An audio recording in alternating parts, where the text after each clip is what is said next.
Vous êtes toujours au cœur de l'actualité sur Via Mirabel. À la une ce soir, le désarroi des policiers. Pour dénoncer leurs conditions de travail, le syndicat Alliance a appelé à un mercredi noir dans les commissariats.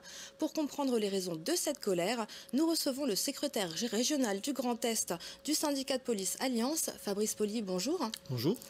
Entre les débordements en marge des rassemblements des Gilets jaunes et la menace terroriste, depuis plusieurs semaines, les policiers sont sur tous les fronts. Dans quel état d'esprit sont-ils aujourd'hui ?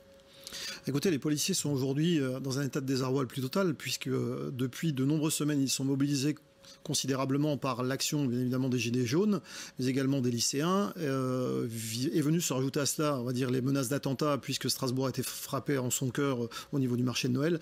Mais le malaise est beaucoup plus profond. Voilà déjà de nombreuses années, nombreux mois et nombreuses années que les policiers, aujourd'hui, sont à bout de souffle.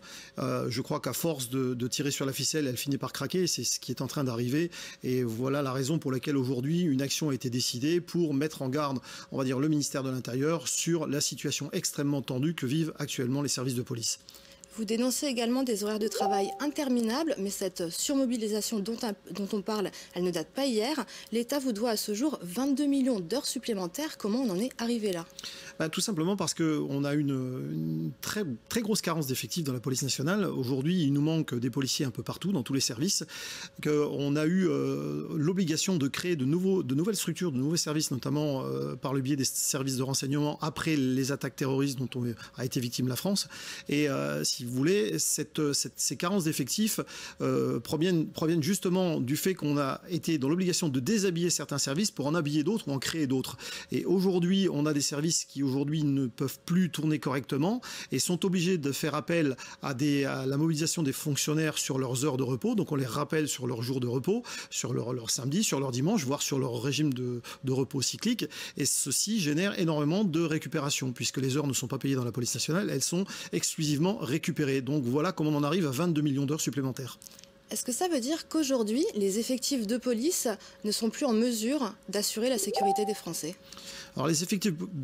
On va dire que les effectifs de police sont toujours en mesure d'assurer la sécurité de nos concitoyens.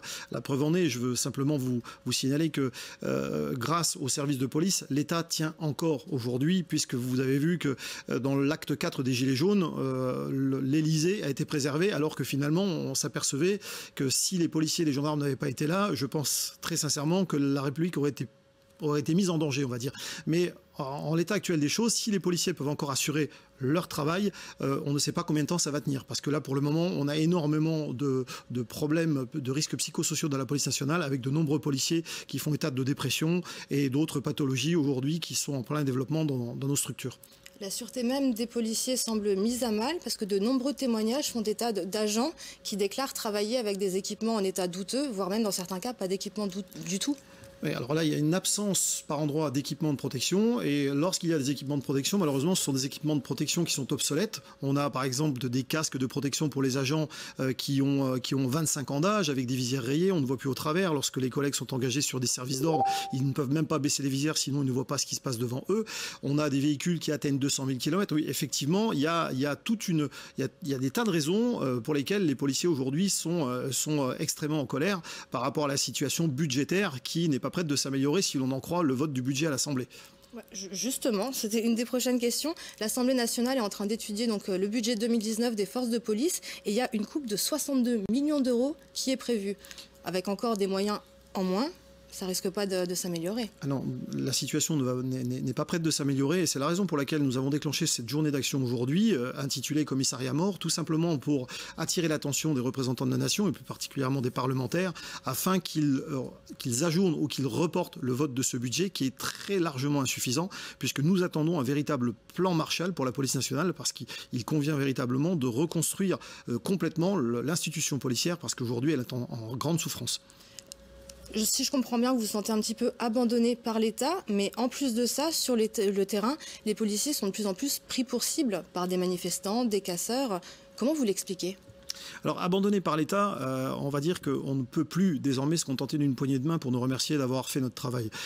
Effectivement, nous avons pléthore de félicitations après avoir, par exemple, neutralisé un terroriste, après avoir rétabli l'ordre dans des manifestations, etc. Mais aujourd'hui, ça ne suffit plus. Il faut avoir aussi conscience d'une chose, c'est qu'aujourd'hui, malheureusement, il y a aussi une carence en matière de justice. Aujourd'hui, les condamnations se font de plus en plus rares et de moins en moins lourdes, ce qui fait que la distance de sécurité qui permettait aux policiers de tenir éloignés, on va dire, les criminels et les délinquants, s'est gommée au fil du temps. Et aujourd'hui, les délinquants, les criminels n'ont absolument plus peur de venir au contact des forces de l'ordre et de causer des blessures parfois graves, parfois mortelles chez les personnels de police et de gendarmerie. Donc effectivement, il y a aussi aujourd'hui une prise de conscience à avoir au niveau de la justice, parce qu'il faut véritablement mettre en place un système dans lequel il n'y aura plus d'impunité constatée chez les délinquants. La colère des policiers s'agrège aussi autour de la question des salaires. Hier, le ministre de l'Intérieur, Christophe Castaner, a annoncé une prime de 300 € pour les forces de l'ordre mobilisées. Est-ce que c'est suffisant ?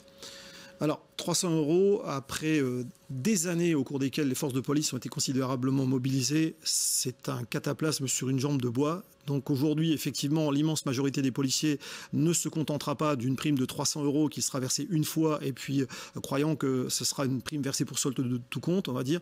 Donc non, ça ne sera bien évidemment pas suffisant et nous attendons un geste beaucoup plus large de la part du ministre et on espère justement qu'il acceptera de mettre sur pied ce plan Marshall que nous attendons. Est-ce que vous pensez que la désespérance des policiers actuellement rejoint un petit peu celle des Gilets jaunes qui justement manifestent depuis un mois? Vous savez, le policier, avant d'être fonctionnaire de police, il est aussi citoyen. Et lui aussi, comme tous les autres, connaît des problèmes, on va dire, de pouvoir d'achat dans sa vie du quotidien. Et justement, ces problèmes de pouvoir d'achat, ils sont réels chez nous. Quand vous savez qu'un policier aujourd'hui commence sa carrière aux alentours de 1 400 € et qu'un policier au grade le plus haut dans le corps d'encadrement d'application termine aller aux alentours de 3 000 €, et encore quand je dis 3 000 €, c'est pour une toute petite poignée de fonctionnaires. Là, effectivement, il y a des raisons de penser que les policiers se considèrent comme des travailleurs pauvres. Merci beaucoup Fabrice Pauly d'avoir été notre invité. Restez avec nous, l'information continue sur Via Mirabel.